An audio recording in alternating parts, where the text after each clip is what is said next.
వరంగల్ నాకు కొత్త కాదు. చిన్నప్పటి నుండి మా చిన్నాన్న అంటే మా అమ్మ సొంత చెల్లెలు ఆమె భర్త ఆజంజాయి మిల్లో పనిచేసేవారు సూపరింటెండెంట్గా. జాన్ వారి పేరు. నేను అక్కడ ఆజంజాయి మిల్ ఆ గ్రౌండ్లోనే ఆడుకునేవాడిని. ఎప్పుడు ప్రతి Sunday compulsory Khammam to Warangal వచ్చేవాడిని. నేను 3వ తరగతి నుంచి కూడా ప్రతి వేసవి సెలవుల్లో నేను వరంగల్లోనే ఉండేది. నేను పుట్టింది వరంగల్ జిల్లాలో, వరంగల్లోనే. బొజ్జన్నపేటలో పుట్టాను, బలపాలలో బొజ్జన్నపేటలో చదువుకున్నాను. మా నాన్న టీచర్గా పనిచేశారు ఇక్కడ. ఇది కూడా చాలామందికి తెలుసు. బొజ్జన్నపేట కూడా చాలామంది నాకు ఫోన్లు చేస్తుంటారు, మీ ఊరు నుంచి సార్ అంటారు నన్ను.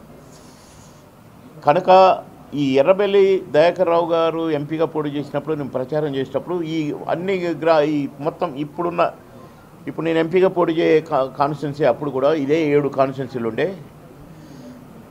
నన్ను ఎక్కడికి వెళ్ళినా నువ్వు ఇక్కడ పుట్టినావు కదా, ఈడ పోటీ చేయాలి కదా, నువ్వు ఎక్కడో ఉండి పోటీ చేయటం ఏంటి ఇట్లా నన్ను అడిగారు. టైం వచ్చినప్పుడు తప్పకుండా వరంగల్ నుంచి పోటీ చేస్తున్నాను అన్న. బీజేపీలో చేరినప్పుడు కూడా నాకు వరంగల్ ఎంపీ టికెట్ ఇస్తే చేరతా, లేకపోతే నాకు పాలిటిక్స్ వద్దు, నేను ఏ పార్టీలో చేరను అని చెప్పిన.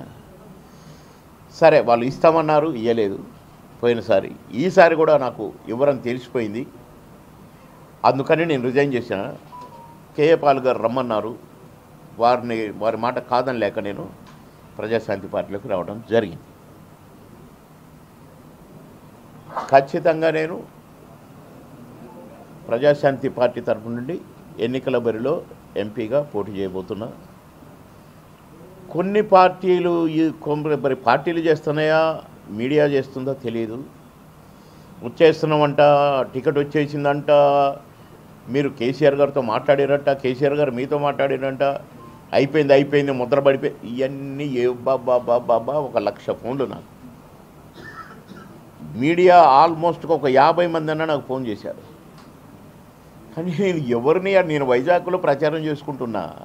నాకు కొంచెం బ్యాక్ పెయిన్, అప్పుడు చిన్నప్పుడు ఎప్పుడు ఎక్సర్సైజ్ చేసినప్పుడు ఏదో చిన్న నొప్పి, అది ఇప్పటికీ అంటే ఎక్కువ స్ట్రెయిన్ అయినప్పుడు రిపీట్ అవుతుంది. ఈ మధ్యనే అది 10th క్లాస్ ఎక్కడ, ఇప్పుడు ఎక్కడ, అసలు ఇప్పటికి కూడా ఇబ్బంది పడుతుంది అది.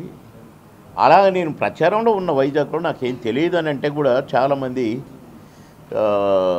ఈ ఫోన్లు రకరకాలుగా ఫోన్లు చేయటాలు మొదలు పెడితే వెంటనే వైజాగ్లో కేఏ పాల్ గారు నేను మీటింగ్ పెట్టి, నేను ప్రజాశాంతి పార్టీ తరపునే ఉన్నాను, నేను ఏ పార్టీలో పోయే ప్రశ్నే లేదు, కొన్నారట నీకు కొన్నారట అన్న పద్ధతిలో మాట్లాడితే నన్ను కొనేవాడు ఈ భూమి మీద పుట్టలేదయా అని చెప్పిన. కనుక ఇలాంటి పుకార్లు కరెక్ట్ కాదు.